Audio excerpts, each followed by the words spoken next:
नमस्कार, टीवी 9 भारतवर्ष के digital platform पर आपका स्वागत है। मैं हूं शिवेंद्र। रोज़ हाजिर होता हूं आपके लिए लेकर खेल का केंद्र।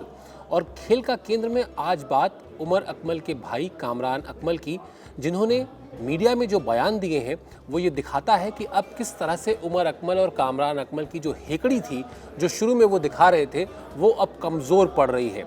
दरअसल उमर अकमल को जब 3 साल के लिए बैन किया गया तो कामरान अकमल ने शुरुआत में बहुत ताव में ये कहा कि उनकी तरफ से अपील की जाएगी और इस तरह की कड़ी सज़ा देने का कोई मतलब नहीं है, और ये इसके लिए वो पीसीबी के खिलाफ अपील करेंगे। उनके वकील इसके लिए तैयार हैं।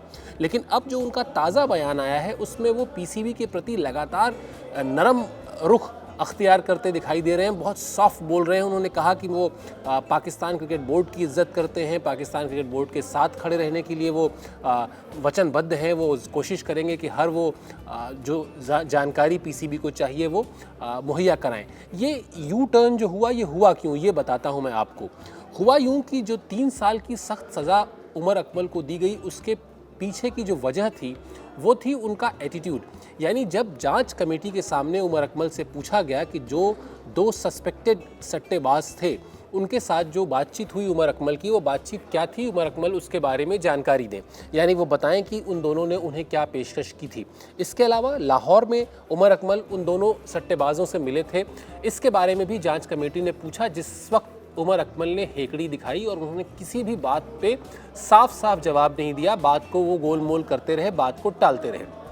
इसी वजह से जो जांच समिति थी उसने ये सख्त फैसला लिया कि 3 साल का बैन कर दिया जाए, वरना इससे पहले पाकिस्तान में जब भी किसी खिलाड़ी ने रिपोर्ट नहीं किया है कि पीसीबी की एंटी करप्शन यूनिट को किसी गलत बात के लिए, तो उसे इतनी सख्त सज़ा नहीं मिली है। लेकिन चूँकि जैसा मैंने बताया कि उन्होंने, उमर अकमल ने सपोर्ट नहीं किया, हेल्प नहीं किया जांच समिति के लोगों को, तो उससे नाराज़गी में 3 साल का बैन उन्हें अब झेलना पड़ रहा है। अब कामरान अकमल कह रहे हैं कि वो चूँकि सिर्फ जो गलती है उमर अकमल की वो है फेल्योर टू रिपोर्ट, और वो जानते हैं और वो ये मानते हैं कि इसके लिए उमर अकमल को सज़ा मिलनी चाहिए, लेकिन इतनी सख्त सज़ा नहीं मिलनी चाहिए। रही बात जिसका मैंने जिक्र किया कि इस जांच समिति से सहयोग ना करने की, तो उस पर कामरान अकमल ने कहा कि बंद कमरे के भीतर, चहारदीवारी के भीतर क्या हुआ ये बात मैं मीडिया के सामने शेयर नहीं करूंगा, बल्कि हमारी तरफ से अब जो भी कहा जाएगा वो प्रॉपर वकील के ज़रिए ही कहा जाएगा, और हो सकता है अगले कुछ घंटों में ही उमर अकमल की तरफ से उनके वकील पीसीबी के संबंधित विभाग में इस पर अपील वो जाकर डालें कि उमर अकमल की सज़ा को लेकर कैसे उसको फिर से कंसीडर किया जाए, क्या उसमें कोई कमी की जा सकती है। ये मामला आपको याद दिला दें, पाकिस्तान सुपर लीग का है, जहां पर 2 सस्पेक्टेड सट्टेबाजों ने 2 बार अप्रोच किया उमर अकमल को, और उमर अकमल ने दोनों ही बार इस अप्रोच की बात को पीसीबी की एंटी करप्शन यूनिट को नहीं बताया। विश्व में ये नियम है, विश्व क्रिकेट में ये नियम है कि अगर कोई भी खिलाड़ी किसी को भी कोई खिलाड़ी से अप्रोच करता है तो खिलाड़ी को उसकी जानकारी पीसीबी यानी अपने अपने बोर्ड को, संबंधित बोर्ड के एंटी करप्शन यूनिट को देनी होती है।